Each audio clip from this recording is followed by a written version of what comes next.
google.com হোক অথবা facebook.com, youtube.com কিংবা yahoo.com, এইসব ওয়েবসাইটের কথা কম বেশি প্রায় প্রত্যেকেই জানি। কিন্তু ইন্টারনেট ইতিহাসে সবচেয়ে রহস্যময় ওয়েবসাইটের কথা জানেন? আসুন আজকের এই ভিডিওতে সেই নিয়ে আলোচনা করা যাক। পৃথিবীর সবথেকে রহস্যময় ওয়েবসাইট হলো motis.com। গুগল ক্রোম কিংবা অন্য কোনো ব্রাউজারে গিয়ে যদি আপনি motis.com ওয়েবসাইটটা দেখতে যান তাহলে কিছুই পাবেন না। এবার নিশ্চয়ই ভাবছেন যে আপনাকে বোকা বানাচ্ছি। আগে না, এই ওয়েবসাইটটা বর্তমানে বন্ধ করে দেওয়া হয়েছে, কিন্তু এটাই এখনও অবধি রহস্যময় ওয়েবসাইট হিসেবেই ধরে নেওয়া হয়। কিন্তু কেন? কী এমন ছিল এই ওয়েবসাইটে? কেনই বা বন্ধ করে দেওয়া হলো? 1997 সালের কথা বলছি। তখন ইন্টারনেট কি, ওয়েবসাইট কি, ইন্টারনেট কিভাবে ব্যবহার করতে হয়, এই সব প্রশ্নের উত্তর অনেকেরই জানা ছিল না। আর যাদেরই বা জানা ছিল তারা আশা করি জানেন যে সেই সময় ইন্টারনেট পরিষেবা পেতে কতটা পরিশ্রম করতে হতো। এবার ভাবুন তো, সেই সময় একটা ওয়েবসাইট ছিল যেখানে কেবিতে নয়, এমবিতেও নয়, জিবিতেও নয়, তথ্য ছিল কয়েক টেরাবাইটের, অর্থাৎ কয়েক হাজার গিগাবাইটের, যা শুদ্ধ ভাষায় বললে প্রায় 5 থেকে 10,000 সিনেমা কম্পিউটারে রাখতে গেলে যতটা জায়গা লাগে ঠিক ততটাই জায়গা নিয়ে জুড়ে ছিল এই ওয়েবসাইটটা। আগে হ্যাঁ, একটি গবেষণা করে দেখা গেছে যে এই ওয়েবসাইটে সবথেকে বড় যে ফাইলটা ছিল সেটার ফাইল সাইজ 39 জিবি, যা তখনকার দিনে 70টা সিনেমা রাখা যাবে সেই রকম জায়গা। সেই সময় গড়ে ইন্টারনেট স্পিড ছিল মাত্র 100 থেকে 200 কেবি প্রতি সেকেন্ড, আর ভারতে ছিল 30 থেকে 40 কেবি প্রতি সেকেন্ড। কিছু কিছু ইন্ডাস্ট্রিতে 1 এমবি প্রতি সেকেন্ডের ইন্টারনেট ব্যবহার হতো। এবার একজন মধ্যবিত্ত পরিবারের বাড়িতে যে ইন্টারনেট কানেকশন থাকতো সেই পরিষেবার দ্বারা 1 টেরাবাইট তথ্য সেই সময় ইন্টারনেটে আপলোড করতে গেলে সময় লাগতো কম করে 3 থেকে 4 বছর। এবার আমরা যে ওয়েবসাইটের কথা বলছি সেখানে 1 টেরাবাইট নয়, কম করেছিল 4 থেকে 5 টেরাবাইটের তথ্য। প্রশ্নটা আসে এখানেই, কী করে একজন সাধারণ মানুষ এত তথ্য নিয়ে একটা ওয়েবসাইট বানালো?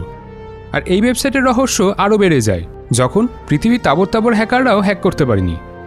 তারা প্রত্যেকেই বলেছে যে এই ওয়েবসাইটে যে পরিমাণে এনক্রিপশন অর্থাৎ নিরাপত্তা এবং ফায়ারওয়াল ব্যবহার করা হয়েছে তা কোনোদিনই ভাঙা যাবে না।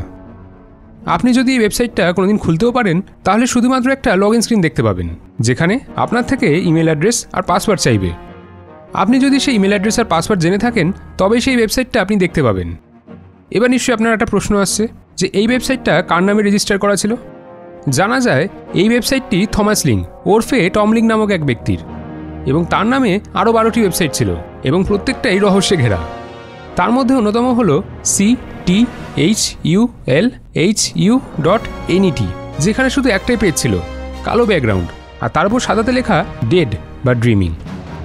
দিন দিন মানুষের কৌতূহল বাড়তে থাকে এবং একটা সময়ের পর টম লিং নিজেই জনসমক্ষে এসে জানায় যে সে অস্ট্রেলিয়ার বাসিন্দা এবং ফিলাডেলফিয়া শহরে সে একটি সার্ভারে তার শুধু বিয়ের ছবি রেখেছে, সেখানে নাকি আর কিছুই নেই।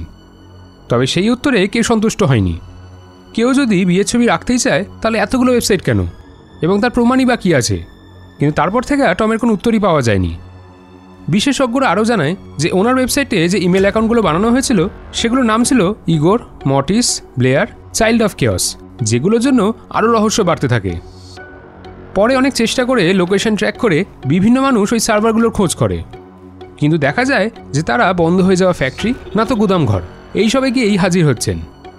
এরপরেই আমেরিকার সরকার FBI-কে তদন্তে নামায় এবং যতগুলো ওয়েবসাইট ছিল সব একে একে বন্ধ করে দেওয়া হয়। আজও সেই ওয়েবসাইটগুলোকে নিয়ে মানুষের কৌতূহল এখনও কমেনি, তাই আমাদেরও মনে হলো সেই বিষয়ে ভিডিও করে আপনাদেরকে জানাই। আপনাদের কি মনে হয় এটা কিভাবে হলো? জানাতে ভুলবেন না কমেন্ট করে। নানা বিষয়ের ওপর ভিডিও দেখতে হলে এই পেজটি ফলো করুন।